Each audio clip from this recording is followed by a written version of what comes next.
stuff that comes with it. Yeah. Yeah. But I will probably hit up you both in that moment in time since you work with California too. Mhm. I'm just trying to put things in place and I want to try and get a TC. People tell me it don't make sense in the same building, so like a one-stop shop. Um, you know, I'm trying to see how that all works. You never know. Yeah. And well, another thing that you were mentioning is you want to get into the lending field. If anybody has any deals that they want us to look at, put a one in the chat just so I know. Otherwise, I want to talk. It's been a while since I've been here. So I know that Chai obviously has a lending company. Aaron lends as well. Nice to see you, Aaron. Oh, okay. Yeah. Now, I want to ask, well, Chai and Aaron, but Chai's getting everything set up. Yes, I'm Aaron, ready. at what point did you start hiring other people like TCs to help you process the loans? Like, do you do it now when you're doing a personal loan or not a personal loan, but like not within a private money loan, Chai? Do you just process it yourself or do you have a TC? Uh, Private money loan. I mean, of course, I did it myself back in the day, like maybe 5 years ago. For how Uh, long? I used to do a very limited amount of loans at the time. So I wasn't doing volume like I do now. Mhm. So now we do maybe 4 or 5 loans a month and going up to 10 in one business. And then Jada and I business, we do 10 to 15 per month, but we are brokering. So it's different.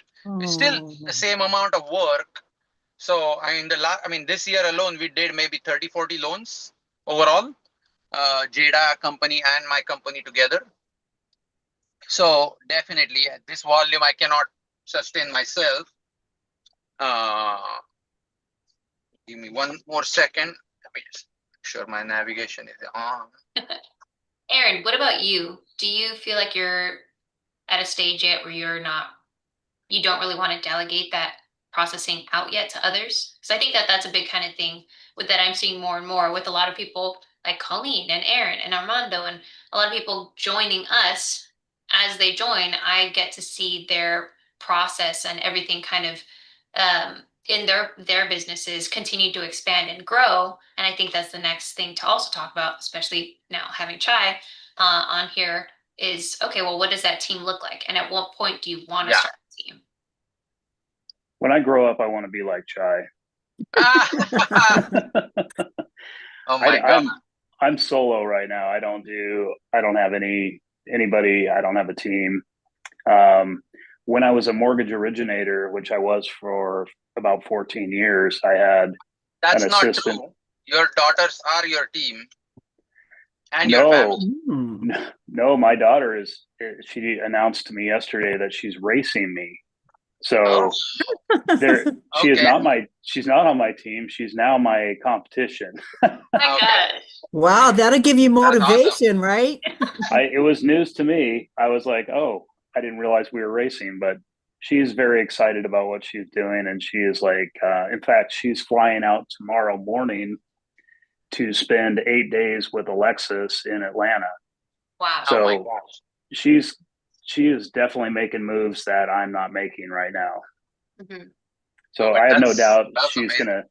she's gonna, she's gonna be a big deal in this community. I think pretty quickly. Oh yeah. Yeah. No, No, definitely. that is so I've cool. been seeing her a lot. Yeah. Yeah, yeah, Oh wow. I know. I'm super proud of her. But no, Oh yeah. I'm not at a point yet. In fact, today I just came into my office, my office outside of my house to really just spend a couple hours focusing on what kind of systems I need to be putting in place so that I can expand. I got into this Gator challenge that Pace put together a couple weeks ago, and um, trying to make the most of that. Nice. So Cool. I just want to hear Chai's point of view as well. So Chai, when did you feel like you not feel, when did you start building your own team, or at least So went to the this is a very good question, only because there is no right or wrong answer, and it's different answer for everybody. That's what I feel like, because Jada and I, we started, we started using TC very early on, Mhm. and we are using an American TC, which costs more, but we also need a lot more sophisticated, experienced TC in our business, because we ourselves are learning the ropes. But whereas in other business of mine, I already have a team of 15 people, and I can repurpose these people for my lending business. That's how we started. And we basically grew a TC in our own company. So, and they are fantastic too, but they need a lot more attention, lot more training, lot more. And when we started that company, obviously the company with Jada started a little bit later. So at the time when I started that, and it might be the decision to hire American TC might have inspired from that experience of using overseas TC, because the experience we went through. So now we are doing it reverse. We are going to use American TC, and luckily for us, she's available for us full time. So we want her to grow our team of TCs overseas. So that way we don't have to manage that team. So that's I'm just putting perspective in y'all's mind. But really, to answer Jada's question, it all started probably around after doing, say, 3 or 4 loans. At that time, when we geared up to do more loans, and we decided, okay, we are going to go get a credit line, we are going to do millions of dollars of loans. At that time, we had to start developing our team out of pocket before we even had loans. But in order to do that, we needed cost-effective options, and that's how overseas TC was born. The idea of overseas TC was born. So again, if you have a team, if you have a wife who is in the business, a daughter, a son who is in the business, you can always use them as a mechanism to train more robust. My brother works in my company, my cousin works in my company. All my business partners are my closest friends. Literally, I can go drop my kids at Prakash's house and go away for a week if I have to. I'm sure Jada will do the same for me. So I like to create a community around myself. That's just my style. Okay. I've seen partnerships that work flawlessly just on a text and emails. People don't see each other for months. They have quarterly meetings set up, but both sides honor that arrangement very well. And that's how it works. So there is no one way to do it or scale. And if there was, then there would be no fun, right? So the reason it's all unique, because I come from a specific background and values. I am, in simple words, cheap compared to a lot of people. Okay. And I take pride in that. A lot of Indians don't. They don't see the value of being cheap. Hey, Chai, yeah. Chai, you know what? That's how you build your equity, and not spending it while you're making it. Exactly. Yeah. I think that's a smart idea. I have seen other entrepreneurs, some really, really big ones in Houston area that have 100,000, 200,000 plus following on social media. They have shown me their books and their spending. They have made $2 million in last year and spent $2.5 million in last year. I know those people. I was like, how can you spend $2.5 million? Like, I don't even know where to go to spend that kind of money. But that guy, he's very infamous, and it's not a secret in Houston. His name is Brent Franklin. He's a very good friend of mine. very unique personality. He will post on his social media going to Mexico to party on like a whatever, like a party boat. Who wants to go? And he will pay for their tickets and take them with him. And then there will be like crazy stories on Instagram. And that's how he becomes popular. I mean, again, I don't see the business model in it, but he does somehow. So it works for him. But when I saw that he spends more than he makes, and he makes good money, but he spends crazy amount of money. So I don't know what to say. So I just cannot spend 50 grand in a night like that, because I really value money. I mean, if I pay for this coffee more than $2, then it hurts me in my mind. So it's just how I was grown. I mean, how I was brought up.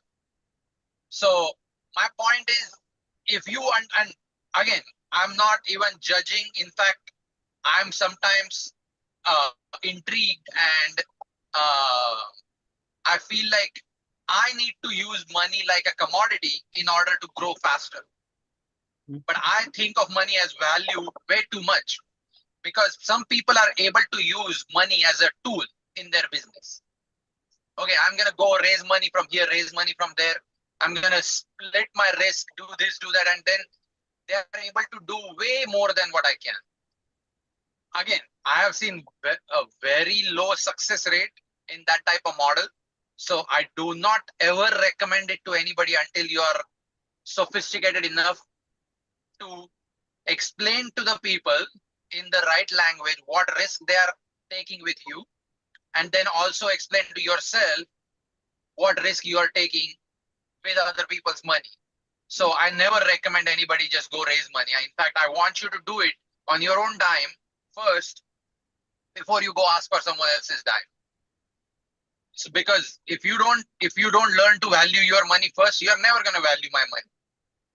Yeah. So it's just how it is. And but to go back to Jada's point again, scaling team has lot of layers, and you're gonna have, like, I literally hung up the phone before this call with Prakash about our marketing budget. Okay, so here is a very small dilemma, and you will see the cheap in me in that we have a tablecloth. Okay, Jada and I share the tablecloth that is branded for our company. So Prakash is like, why are you not printing more tablecloths? I'm like, it costs $300. I mean, so now, but again, I want to print them, but my digital marketing team is not up and running yet. So they haven't spit out a design yet. So I don't want to print 3 more tablecloths just to change them a month later. Some people would spend that $1,000 within a heartbeat, because last time we used that tablecloth, we got a loan from that one event. We stood there, and we make 10 to 15 grand per loan. We do. So $300, 15 grand. I need to grow up to take that kind of risk. I just see I'm printing 3 tablecloths.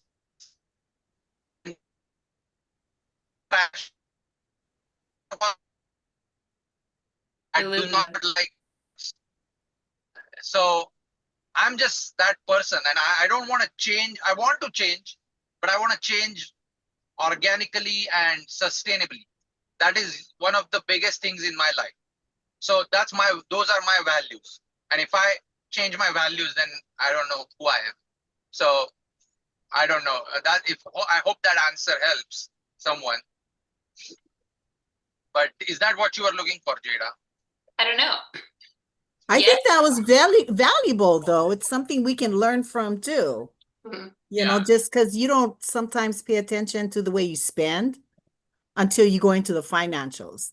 I have a lot of clients like that. Okay, you got to train them how to, this is what you need to do. Then 3 years down the line, they're like bringing you the stuff all in order, not in a Ziploc bag, Mhm. you know, so yeah, that makes perfect sense.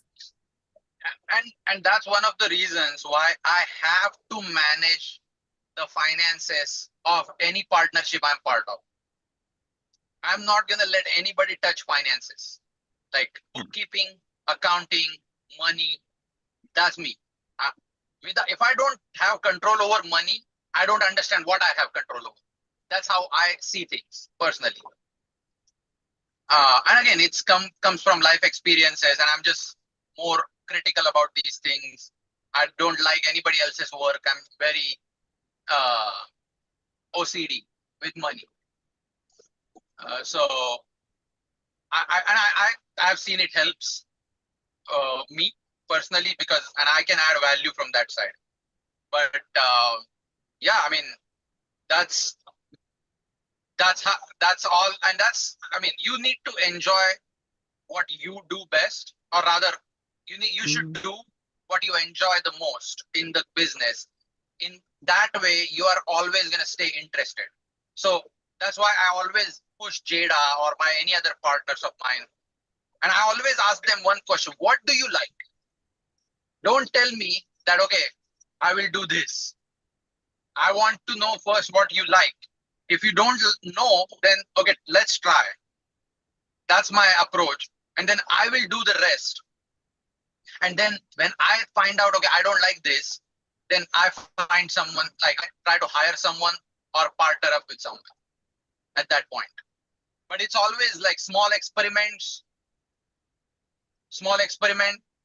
decision, small process, small problems, again, small experiments, small processes. So that's how you are going to grow. You're going to use one problem to create one process. That one process is going to create 4 more problems. That's how you're going to keep growing. And I'm sorry, I have Tesla, so I can use my both hands. Just letting you know.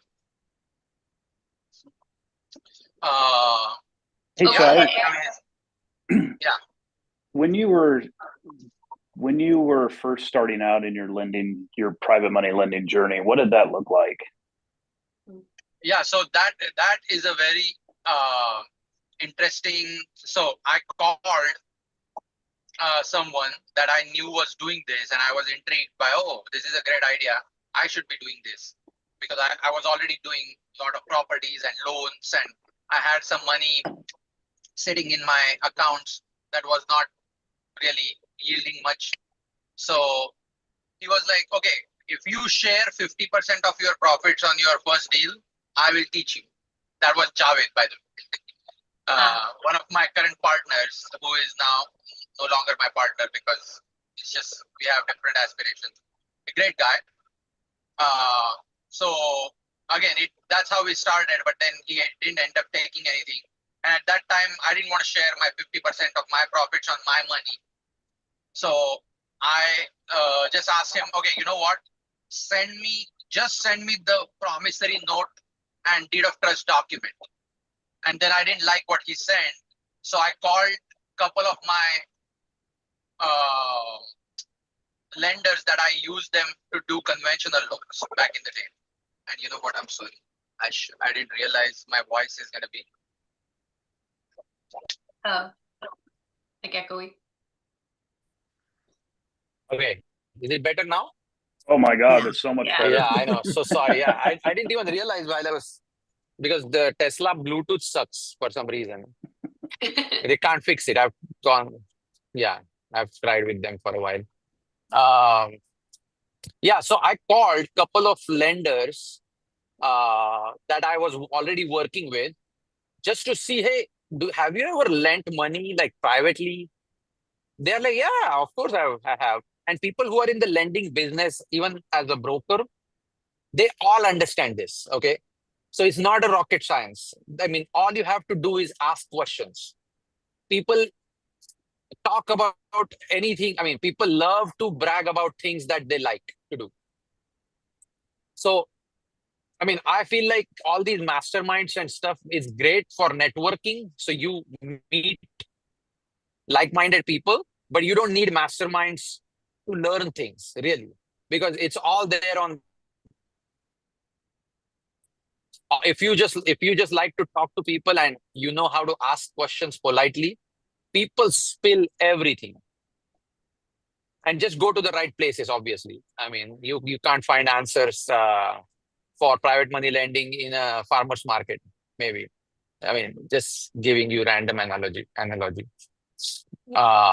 But I called him and he's like, yeah, I do this. And he was also doing it like me, just to, make like a quick buck on his money, like 10-12%. He was not charging a lot of points. He's like, yeah, I understand all this. So I have this lawyer prepare a promissory note and deed of trust for me. Here you go. So I only used that, and I only lent money to friends of mine who I knew. So because I was using paperwork I was preparing that paperwork on my own. I read the entire promissory note, top to bottom, 10 times, and understood everything about it. And that's how I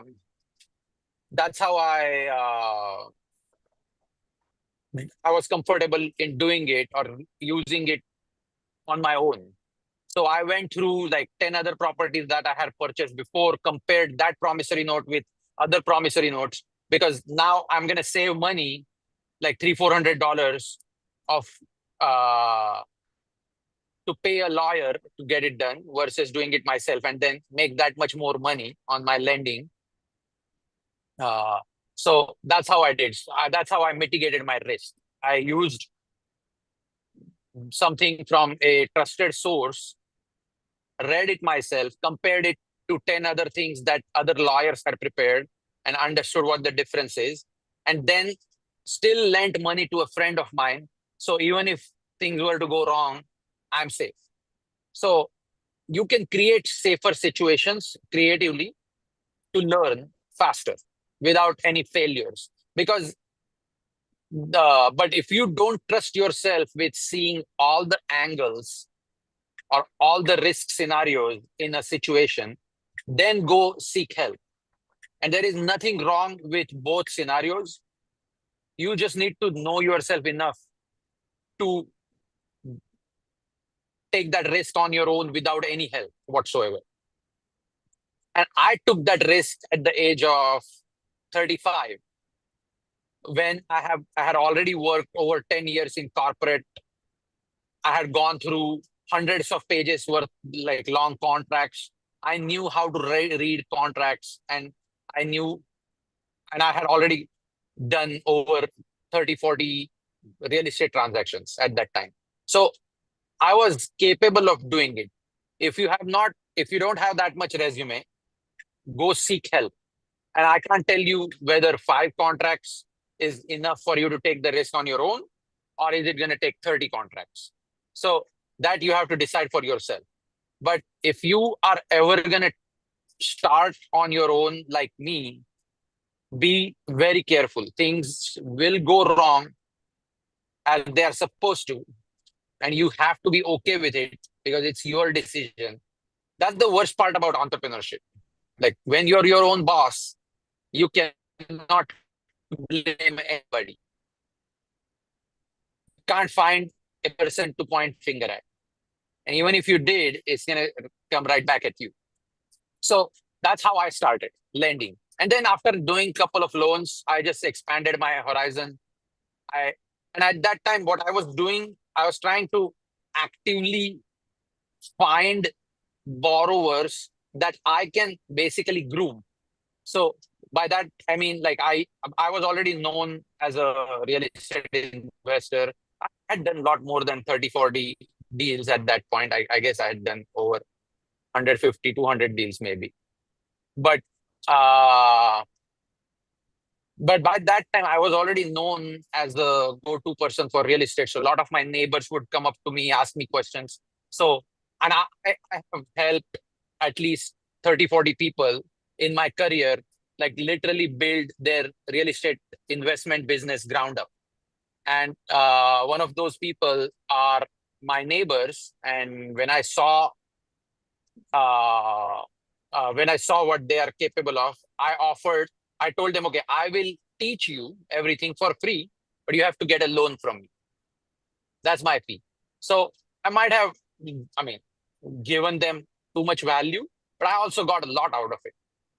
So, I mean, if you want if you don't want to spend money on things, you're going to spend that in sweat equity or your time. One way or the other, you're going to spend money regardless. The worst thing is you spend money on a mentorship that you never attend and then take risks very recklessly. That is the worst case scenario. So if you spend money on something, then make sure you get value from it. And I mean, just you don't have to spend money. Like, this is a free resource. If you come here religiously and ask questions and take full advantage of it. Like, I started this community not because I want to make money from community, only because the people call me ad hoc, like during the week. I just route them all to this call now, because now it freed up a lot of time for me during the week. So even if this community is not paying me like directly, it's paying me indirectly in time, my time back. And I'm able to help a lot of people at the same time. So That's you just awesome. add a lot of different creative angles to your life that fit your personality and your life best. So, and there is no right or wrong answer. If you really have a hunch, okay, I think this will work, run a small experiment, a controlled experiment where things can be like, they're not, you can reverse it and sustain it. So that's why they say, right? I mean, fail forward is all about that. Like, fail forward is such a common term people throw around, but the deeper meaning to that comes from agile methodology that is very common in software or tech companies. And I was actually one of the very fortunate ones who has implemented this in oil and gas. So, and I have used agile fail forward method in my business from day one. Like, we used to have scrum meetings. Those who understand what scrum meeting is, the scrum meeting is like a sunshine meeting. It's a morning 15-minute meeting, and you decide what you're going to do over the next 1 week. So just look up what scrum meeting is. Scrum and agile, those are amazing tools for your business. If you have a new growing business with a lot of moving parts every day, you need to manage it like a scrum. And Chai, I want to also ask you this kind of in addition to Aaron's question. How did you become that guy that was known in the neighborhood that did real estate investments? Because I think that's one of the I biggest mean, things to get business. yeah. And if you haven't already noticed, I mean, I love to talk. So whenever I'm walking with my kids, whoever, I mean, it's just everybody knows. Like, and because I talk, and I'm my own marketing machine. I'm constantly marketing, telling people what I do. Because one thing is, I'm I'm just so, my wife thinks that I mean, my not thinks. My wife says this, that my favorite person is me, and I just love to talk about my interests, because I'm so excited about those things that I can't stop talking about it. So whenever I go into any parties and things like that, I either I talk about myself and tell people what I do, but if I don't see anybody interested in what I have to say, then I end up finding that one person who is in the similar field as me, and that party is the most amazing party for me. Like, whether it be I mean, I have found my best connections at baby showers or first birthdays, or I mean, that's where I have found the most amazing people in my life. In fact, my entire like real estate journey started at a baby shower, where I was just talking about my amazing thoughts, which was not so amazing at the time, until this lady came up to me and like, "Are you crazy? Don't do that." I was like, "Okay, what do I do?" She's like, "Okay, go here, join this community or attend this class, and then call me." I was like, "Okay." So I attended that class, and I was like, "Oh my God, like, there is discounted properties in America." That's how I was. because I was ready to buy something on MLS for full price with negative $50 cash flow. And I was excited about that. Like, oh my God, like someone's going to pay off my house over 30 years. That's amazing. But then when I found out about wholesaling and discounted properties, I was like, oh, I can also make money from it monthly.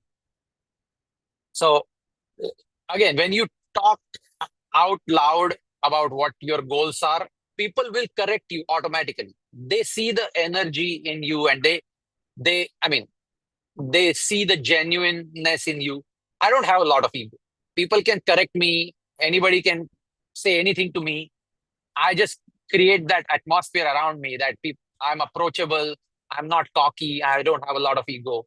So people can say whatever they want to me. I mean, sometimes it hurts, but most of the times it pays off. So, I mean, that's what I would say. I mean, that's all. I mean, now my wife is concerned that I don't have a lot of friends left, which, I mean, I have a lot of friends, but I just don't talk to them every day because they have completely different life and I have very different life and different goals. And I'm okay with that because I think for me to get to where I need to go, I need that type of life. I Otherwise, I'll think be that's distracted. very interesting though, Chai. It's like you're marketing your own self. And Yes. for people like us that are just starting out, see, I first joined Gator because I wanted to learn how to invest, be an investor. Yeah. And Hmm. then I was like, wait a minute, maybe I need to join Sub2. Yeah. But I did a job for someone in Sub2, and they said, why are you going to join? Why don't you just partner up with me? You can come into, instead of I paying you $5,000, you Yeah. can come in with me and go on the live, and watch the videos there and go into the Kajabi. And I was like, wow, it's an idea. Yeah. However, I have family members that I'm trying to get in eventually, which Yeah. I will be purchasing the Sub2. But Yeah. for now, I want to get into Owners Club because that's a huge part of what I want to do, Yeah. as an investor. But listening to you, because my real estate business has not even made a year yet. And Yeah. listening to how you market your own self, I think that's amazing. You may not have the same friends because you grew apart, Yeah. but you have like a whole community of friends, Yeah. I mean, So I have I a think lot of this is, friends. I have too many friends, honestly, yeah, and very close ones. But yeah, and we're problem is, all I part of don't that. call them anymore, which I was known for bringing everybody together, and I was that person before. Yeah. Like I will create a group here, group there, group here, and then I will bring all those groups together and do something big. That's how, I mean, me and my wife both are very social animals. So we were known for that, but I have literally retired from that life because I don't have time, honestly. Just Yeah. unless they want to be in real estate, only then they are gonna get a call from me. You And know, they know that Chai, and they are, yeah, okay with that. Yeah. I struggled with that for quite a while too. My whole friend group just kind of fell apart. Like we've been Yeah. friends for 25 years and I don't talk to Wow. any of them anymore because they don't have the same vision. They're not Yeah. going the same direction. And I've made so many friends in this community. I spend more time in this community now talking with people that I've met over the last year. Yeah. And to me, they're deeper, stronger relationships that definitely have a future. This is all super helpful for me Yeah. too. So it's really nice to hear because Like Jada's one of my community friends. yeah, Yes. yeah, No, and I 100%. enjoy I mean, being we here. all are. And this community has given me everything that was missing in my group of friends. Like, honestly, like I can literally post a message and 25 people show up for a ski meetup in Denver. I mean, I had to literally train all of my friends individually on the slopes so that I have a friend I can ski with. Until one day I was like, no more. I'm just going to find the one that already know how to ski. Same way, like you want to be a real estate investor and you can't drag your friends you have to put your foot down. Okay, I'm gonna work with who already knows real estate investing. So yeah, I hear you, man. It's very, and it's so much more like such high comfort level with like talking about all these goals with you guys. I can never say this with my friends because they think I'm bragging. Anything I say is gonna come out as it's not gonna. They're not gonna hear mindset. They're not gonna hear. Uh, okay, you just gave me a good perspective. Because the problem is they know they are not gonna do shit about it tomorrow, and then that's gonna make them look bad. I don't know in front of whom, but that's how like that ego is born, and the discussions get shut down. And I like how this all kind of started with asking Chai, how did you start your lending business? Because it's going into not only mindset and like tactical things, but also going into more of the social. And Yeah. a No, part so of yeah, growing your sorry, business is I, who I you're go on a surrounding. tangent sometimes, but coming back to lending business. I mean, any business for that matter in real estate. Lending is probably the most knowledge based business than anything. So, and I take action every day and I do something new almost every day. And I kid you not, this is, I mean, literally yesterday evening, for the first time in my life, I learned how to breathe while doing freestyle swimming. I have started learning that one thing 20 years ago. And I just never hired a coach or never focused on it. But whenever I go in the swimming pool, I always try to do something. So I always keep these things in the back of my mind, what I want to do. And I have so many of those that I'm experimenting on something every day. And this analogy fits my business more than my personal life.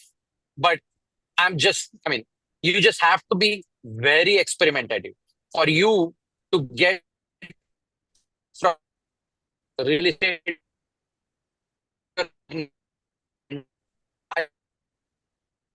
things that made my lending business very easy. And I got credit lines quickly. I got borrowers quickly. And I mean, Jada can attest to this actually. Jada, how are you getting 15 loans this month and it was pulling teeth to get one 4 months ago? What is I'm just going to put you on the spot so that you can dig into your own mind and see what changed. I think it was the constant, I think it was just a buildup of things. So, well, okay. So one of them was posting a lot throughout the last year about what I did, kind of like with Chai. It's like whoever you're talking to, say, this is what I do. And I really like what I do. I really like the DSCR loans and the hard money loans and all these different things because I feel like I'm helping other people achieve their goals and their targets and their dreams and wealth and freedom. So for me, whenever they start talking about something and I'm like, oh my God, that's really cool. I want to see if I can help. Then I get, motivated and the energy goes up and then we just keep talking about it. And then I think more and more as we go and fail forward and learn how loans are and learn about the challenges of certain situations, I think I've gotten a little more confident um, in my competence in the loans that we're doing and all these different things. So now when I talk about them and when I'm talking to different potential borrowers, I can help them, or maybe not help them, but I think they can feel that confidence and that competence that I have more and more. So more and more, it doesn't feel like I'm trying to just get my first loan. More and more, it feels like cool. I'm not even focused anymore on like I'm trying to get my first loan or I'm trying to get this loan or anything. Now it's just more of like, cool. What's your situation? Okay, this is what I think would be the best thing, and I'm a little more definitive because I've had more and Nice. more experience in what I'm doing. Because people sense that confidence in you, and that confidence comes from experience and knowledge. Lending needs a lot of knowledge because every day, every borrower has different situation. And if you haven't experienced that situation, you cannot help them. I mean, right now I can help a borrower. I can literally do their job for them better than they ever will because I have done it so many times. So again, I'm not saying you have to be that level, but if you have access to that type of knowledge, that type of help, then that's what you need to build. If you're a newbie, you need to build an intimate relationship with someone who has done. I mean, if you're, for example, if you want to be a lender, you need to be in constant communication with me and Jada, so we can help you get to that level. But of course, I mean, I don't know, we don't provide that service yet. Maybe we should. Maybe start some sort of lending collective. But that's what we went through. Jada and I, when we first started, a lot of borrowers would ask her, I mean, throw a curveball at her, and then she would have to wait for me to respond. And at that time, I was also experimenting. Like Jada and I were experimenting in this new partnership. So we weren't available for each other as much as we are now. Because we had not committed. I mean, it was an experiment, right? At the end of the day, we don't know each other from Adam. So we are like, okay, let's see how this works out. And then one day, her volume grew, and she literally asked me, okay, I need to sit down with you because I think we need to have a next level conversation. And that's what makes Jada an amazing partner, because she's extremely, I mean, very highly intelligent emotionally, not just not just I mean, what else is it called, like mentally? Intellectually. I don't know. Intellectually, yeah. But so that emotional intelligence comes in when things start to shake, and now you want to find a solution. So you need to sit down and calm yourself down and literally think on a broader perspective. So that's what we did. And then after that, I decided, okay, if I want this partnership to go to the next level, I need to provide enough support to this girl. Otherwise, I mean, why would she be interested in working with me, right? So I also carved out time. We put a meeting structure to it. We didn't have TC still. We put a structure to our business. We had weekly meetings, monthly meetings. So we did all these things. And I'm telling you, anything you want to implement in any business or your life, or set a meeting on the calendar. It works like magic for me. I mean, this is every time I tell anything, okay, are you guys not monitoring insurance? What happened? They're like, oh, we never even thought about monitoring insurance. Okay, set a meeting on the calendar. 15th of every month, all insurances have to be checked. So I have created so many meetings. So that's how I keep my people busy. That's how you should keep yourself busy. Just add, like, I had not implemented calendar in my life until very recently. And I'm ashamed of that fact. Fact, and I should have done that a long time ago. And that's one thing that Jada does very well. She like literally swears by her calendar. Mhm. So if you want to implement process is just a fancy name for discipline. That's it. And that discipline comes from reminding yourself to do certain thing at certain time. And for that, you need calendar, period. Once you decide to do something, you put a recurring meeting on your calendar and check that calendar every day, then everything flows smoothly. So that's what we did. We put a structure to it. And then I started resolving the borrower issues every day, and that made things a lot smoother. And that also improved Jada's knowledge, because she doesn't come from the same amount of experience, but she has other things like a lot of energy, lot of hunger. So all these things I have, but they're so spread thin. I can't dedicate all those things on one business anymore. But she can. So that's how our partnership works so well. But with that being said, knowledge is still your best friend, and not having one can be mitigated by having access to the person who has that knowledge that you are looking for. But access to the person doesn't mean joining sub-2 community, unfortunately. Nothing wrong with the sub-2 community. But because sub-2 community is so big, you don't have access to pace to ask a question. Because, how many people is he going to help in a day? That's why he started the community in the first place. So now you need to leverage people in the community or come to this call. This is free. This is small. This is where you can get personalized help. So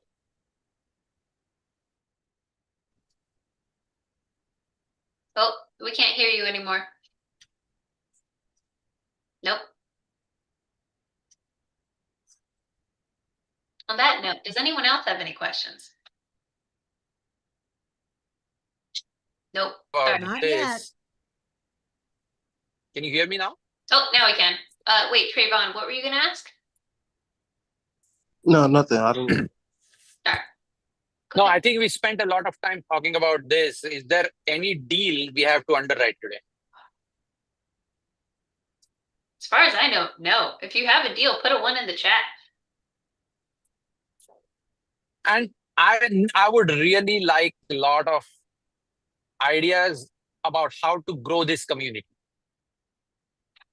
How and who can help me grow this community? I want to grow this community because I personally feel really passionate about something when I know numbers. And so should you. You should not base your decisions on anything else but numbers. And numbers for you come from your personal experience and your version that you understand. So I really want to teach as many people as I can, so I can use you guys' help to push this community and invite more people to these calls. Can we tag you on your socials every week so that you can reshare that and push it further? Yes. Why aren't we doing that, Jada? I just realized it. That's the lowest hanging fruit we are missing to grow the community. Thank you all. Yeah, I would love that. And please, yeah, like we'll add more calls if need be. I'm in a much better position right now to do this. And one of the biggest or coolest things I want to share with you guys is our debt fund is now live. And I think I might have another debt fund coming up very shortly. So go out there and raise money for us. Anybody that wants to invest, connect with Jada or I, or if you know people, tell them about our business. We are going to have proper presentations and recorded video about how our business is and what they can expect, how the risk is managed, all those things. So it's coming very soon. So All we that. do have Trayvon and Hannah and Adolfo that have deals. Hannah said Okay. she sent it to you. It's a very big deal. Yeah, the 900 unit deal. I'll tell you about that. So, Yeah, thank you, Chai and Sure. oh, Jada. of course, yes. So I told Ingrid briefly about my thoughts on that deal. One, it's priced really high, in my opinion. What is the average rent of the 900 units? Can you check with them? Fat property? Yeah, I'm actually waiting for them to give me more information because we do have a Yeah. team that's already restructuring the deal, and we're trying to do a Morby method on it. So, and then we Okay. find out that the borrower and the buyer, it doesn't have the credential. So when I brought it up to Ingrid, because she said, "Oh, my goal is to add stuff on my portfolio, like cash flowing. So that's why I brought it up to her yesterday. But we haven't like gotten too deeper because I'm waiting from the broker who brought the deal to me. Yeah, so it's a very big deal. No, no. So I know this deal very well because I have been involved from day one with this owner. I know the owner. I know their manager. I walked their apartments. I know everything about it. Oh my gosh, really? Yeah, and I know So, how shitty the deal is. oh my gosh. So, okay, I So don't know this what time this you is have. owned by this guy in California who owns Okay, a company called Fat Property Management. Look up their website. They own thousands of units across Houston, and okay. everything is outright owned by him. There is no Oh, investors with the guy. oh, But the problem is he's still running like a mom and pop show across the board. I mean, all his units look like shit. Like no better word for it. okay. Okay, so it needs a huge rehab. Every one of them needs good amount of rehab. That's why the price is very high, in my opinion. That Right. so the way they are renting this is so if someone were to take over and try to rent these units, they are not gonna rent for the price they are getting it because they are working with any and every strategy possibly and anyone possibly can use because Okay. these guys are using vouchers, they are using non-voucher, undocumented, all kinds of housing authorities, everything. It's a mixed pot, and you cannot have it like that in apartments. So no Right. property management will take over so much mess because as soon as you take over, you're gonna lose a crazy amount of tenants. You can't. I mean, you don't know how many are not paying because they might be cooking their books for all you know. So there is a lot involved in this. That's why what I really need is if you can, are you direct to owner on this? No, it was like I said, it was like a broker from Gator Group, from our community that brought Yeah, it up to me. yeah, I think so. Another guy had it before you. His name is Ashish and Nikolai. Mm-hmm. They are partners. So they were pushing it down our throat for so long. This thing. Wow. And I told him, okay, if you are taking the risk, and he had a guy with $500,000 ready to go, but he wanted me to sign as a KP. I was like, I'm never gonna do that on this deal unless it comes down in price significantly. Okay. So that's the challenge. That guy is trying to hit it out of the park using all these creative angles. The seller, which is, I mean, I would do the same if I were him. But Gotcha. yeah, so it's not as simple as it looks. Right. So that's the challenge with this. So you said you have a borrower already? Yeah, it came Okay. from well, the borrower, the credential that they have is not enough. So that's why she brought it up to me. Okay, so are you able to set up my meeting with the broker so we Yes, can I chat am. about this? Yes, I am. I will Okay. set it up with you and with her and the people that are actually Because if restructuring. seller wants what they want, we can structure it in a way where we only take 50% loan on this and the rest of the 50% will be seller's debt and seller stays in, doesn't take any payments until after the deal is fully stabilized. Okay. Okay, sounds Something like good. that. Yeah. Okay. Thank you So so we much. need to structure it in our favor. Otherwise, nobody's going to be able to buy this. Right. And broker Okay. should know it. And I'm sure the seller is being very adamant. So Right. they were only dropping that 143 unit first. That's all they wanted to sell, but now they are ready to sell like 900 units total. Yeah, 990 units. Yeah. Yeah, I mean, it can be a great deal as long as everything pencils. Right. Yeah. Thank you again. Yeah, let's talk about it. Thanks for Okay. bringing it up, Hannah. You're welcome. Thank you guys. All right, Right. Trayvon, Who what else? do you have? Trayvon, are you still there? I'm still here. I have a deal in Chicago that I want you guys to look at. Go on. In Chicago? Yeah, that's where I'm at right now. I'm at South Side Chicago, Auburn Gresham. Okay. Do you wanna Tell us about the drop neighborhood. the address? Maybe Jada can pull it up on the screen. Well, I'll give you the address right now. Yeah. Can you What's do? the story? Walk me through the numbers while she's pulling up. See, it's I walked the property last week. It's like it's an absentee owner. She stays in Atlanta, but I don't think she knows it's a full gut project. So like the ARV around the area is 229, and she's asked for 200 right What's the now. address? Hold on one second. Is it a sub 2 deal or cash deal? What is it? It's cash. So the value is 229 and she's asking 200. Yeah, the value is 229 in that area. Hold on, one second, Jade. I'm gonna pull up the address now.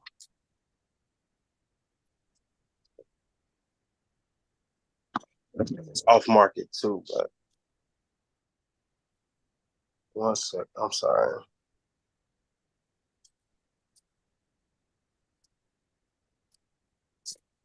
Are you trying to use this for a flip, or are you trying to buy and hold it? Flip. Flip. Would this be your first 80. deal?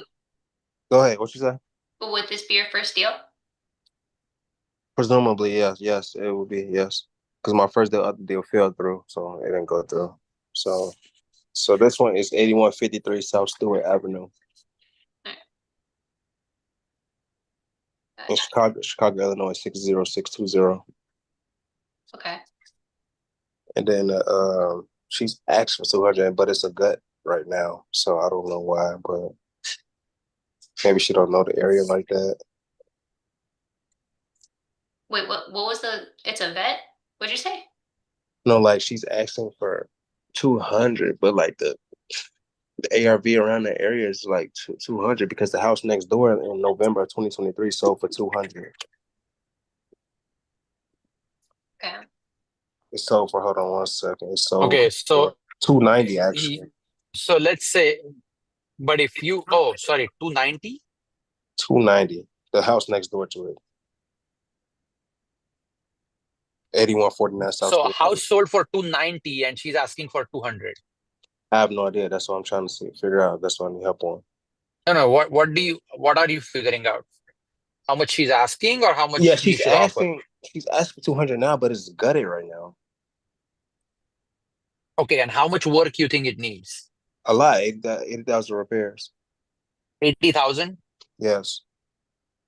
Okay, and you're saying after it's fixed up, it'll be worth 290. No, that's what sold. Well, that's what the house sold for next door, the ARV, the comp. Does it look like how it should look like when yours is fully fixed up? Right now, the house next door. Mm-hmm. Yeah. So it looks like it's fixed up, and that's how your house is going to look like after you put 80 grand into it. Yes, that's the ARV. Yeah. Yeah, so in that case, basically, you're buying this house, putting 80 grand into it just to basically break even or lose a little bit of money if that were to happen. So what you need to do is start your calculation from the top.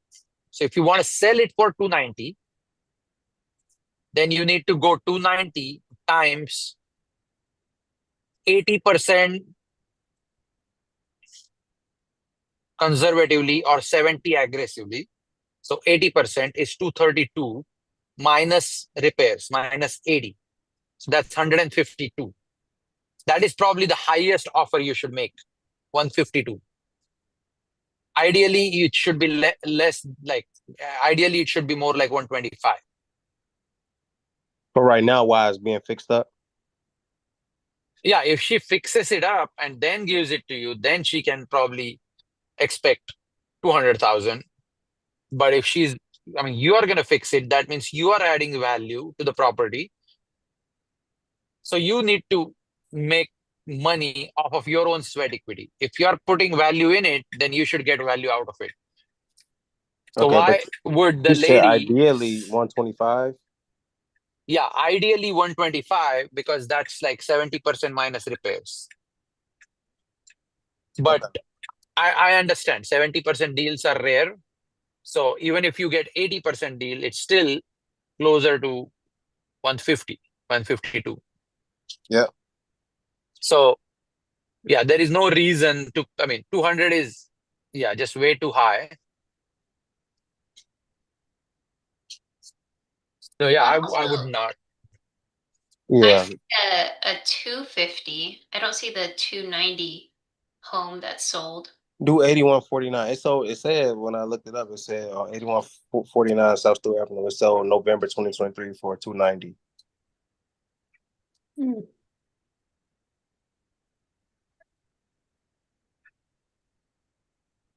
$81.49. See what that says. See? Well, it's a 5.4 instead of a 2.4. Not that bad, but it's over 800 square feet larger. Okay. Well, Not a not a terrible comp, I guess. Yeah, I mean it's kind of similar. 290. Okay. Do you have more? so say that again. Do you have more comps? Yeah, I see. I know another one that sold for 171, I think. Well, I said like the average ARV around that area, they said it's 229. So Well, well then if the average is 229, I would probably take the average and then multiply by 70, 80 minus repairs. So if it's 229,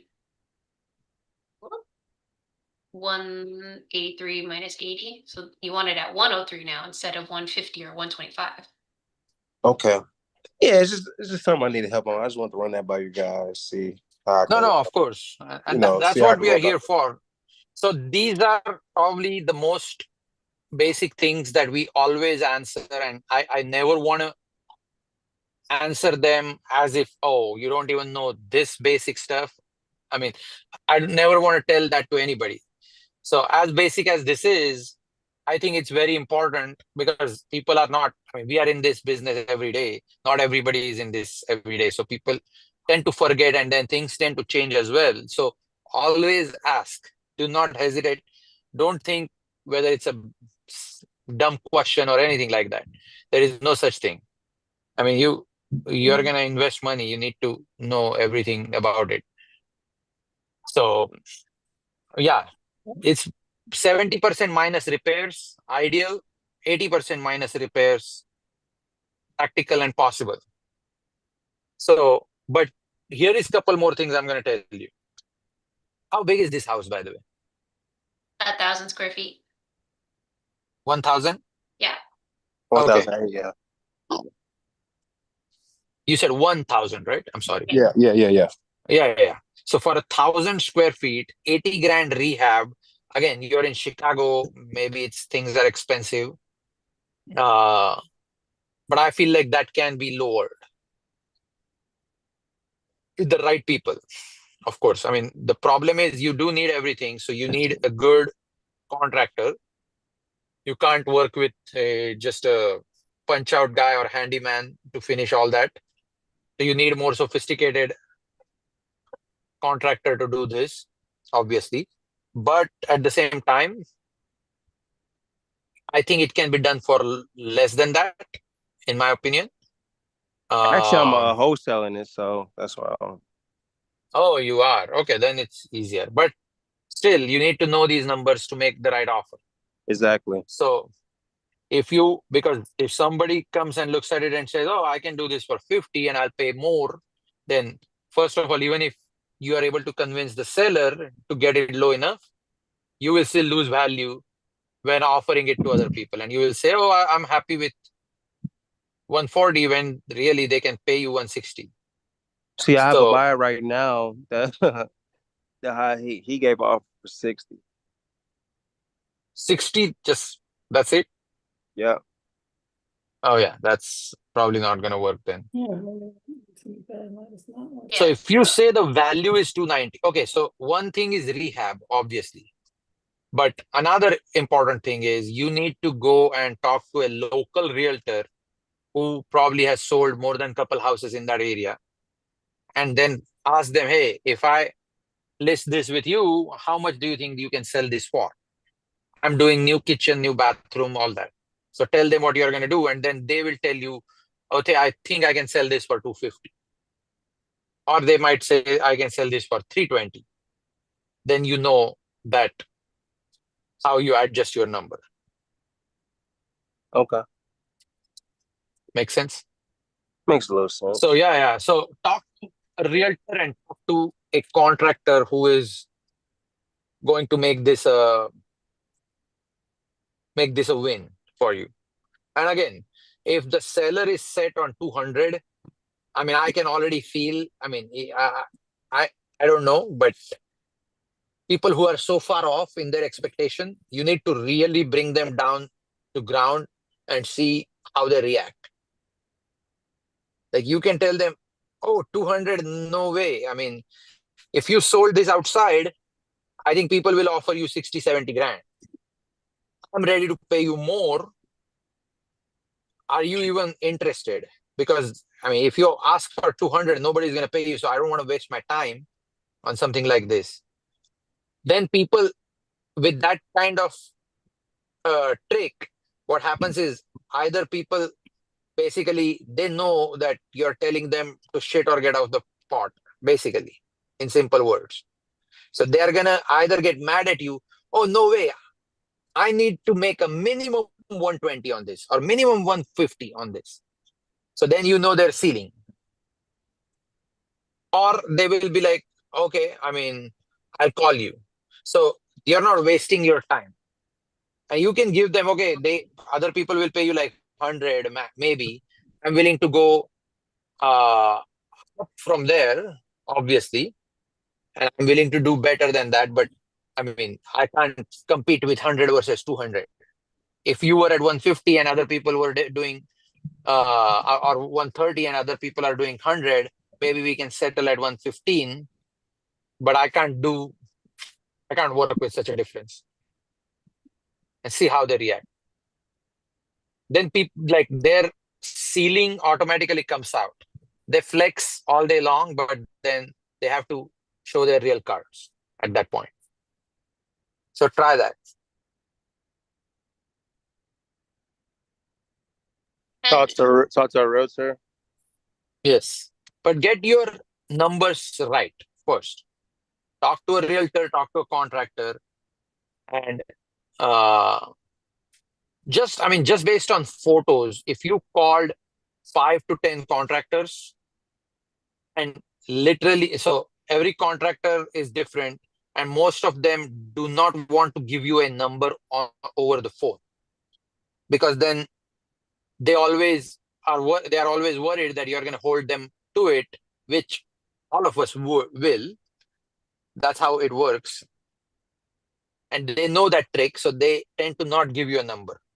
But if you push them hard, hey, look, I'm not looking for you to commit to a number.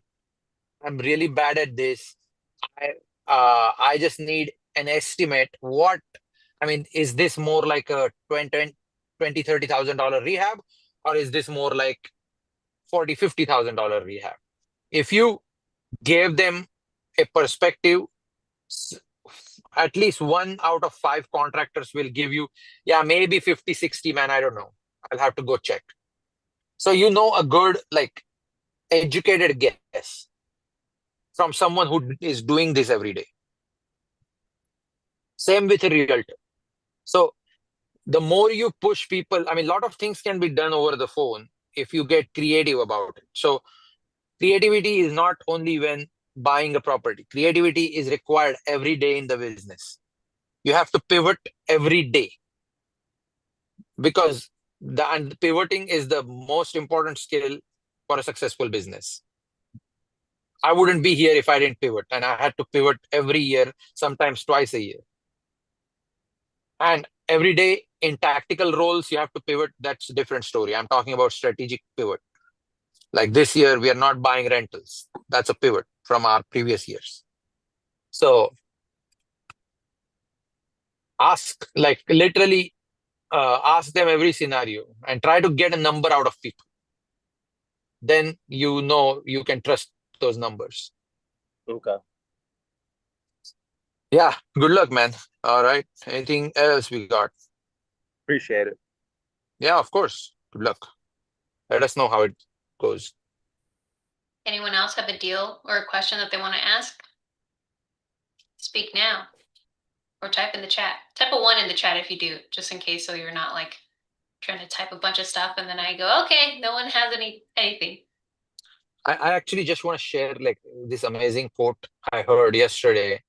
Those who are a leader or want to be a leader in their business or whatever else they got going on, or they want to lead in the community of any sort, this is the quote for them.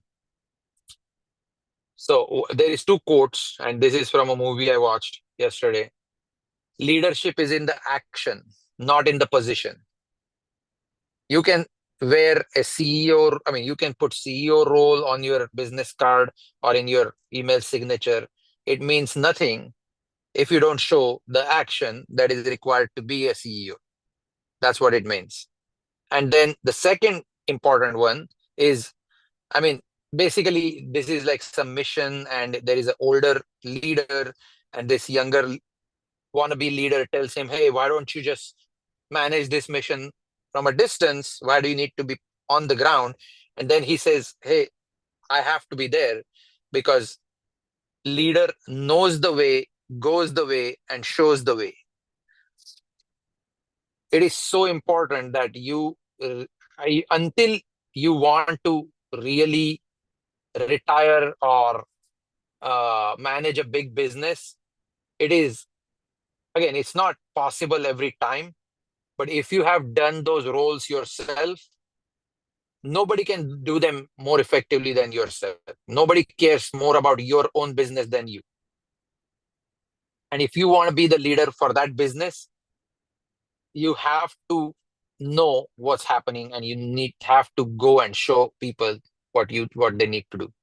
So hope that inspires someone, and it did for me for sure. So good luck for those who have a deal. Happy to answer one more question, but not, then we are ready to wrap it up. And a quick reminder as well for people, and then Armando, you can go.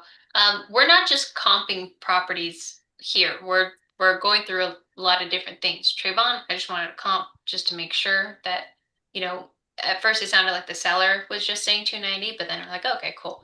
But this is like going into everything. So whatever deals you have, if you want to look at if the strategy is the right strategy or a good strategy, or how do the numbers look, or how can I talk to the seller? There's all these different things that we can talk about. So go.